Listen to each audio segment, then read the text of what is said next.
Здравствуйте, меня зовут Винокуров Богдан. Я ученик 6 класса городской классической гимназии. Тема моего проекта «Удивительный мир палеонтологии».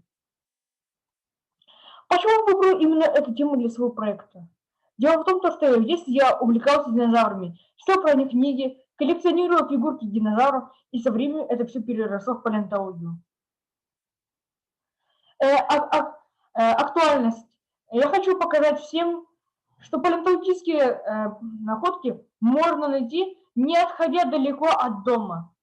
Цель работы – доказать то, что в Хангаласском усе возможно обнаружить окаменелости.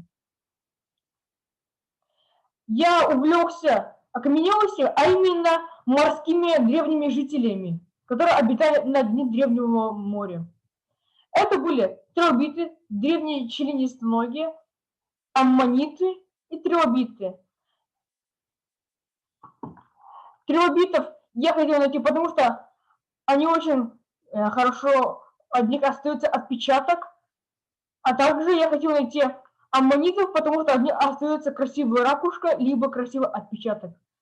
А от беленитов остается ростер, получается как каменный патрон. Во время летних каникул я поехал со своими родственниками в экспедицию, чтобы найти окаменелости. На данной карте со спутника я красными флажками обозначил места, где я проводил палеонтологические раскопки. Первый флажок, который я поставил, это была гора, потому что моя деревня находится на горе. Второй флажок – это Кочегыан. Третий – это Юанга.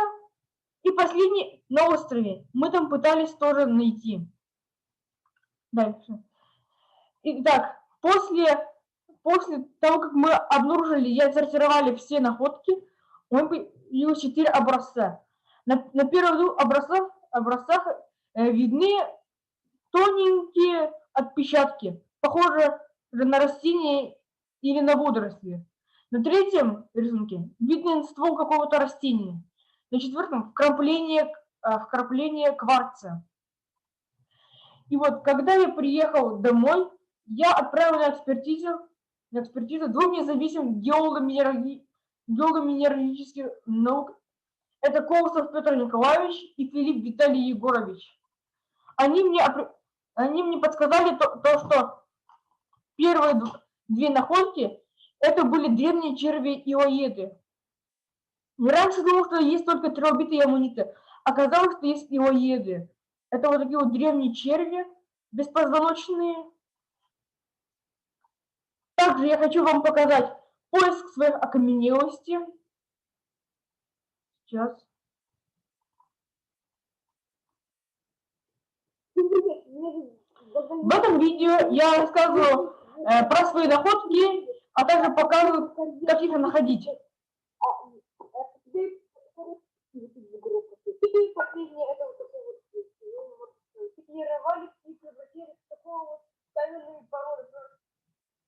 Итак, в заключение хочу сказать то, что это было лето очень интересно, и то, что в следующем году я постараюсь найти более интересные окаменелости, возможно, даже мамонта. Всем спасибо за внимание.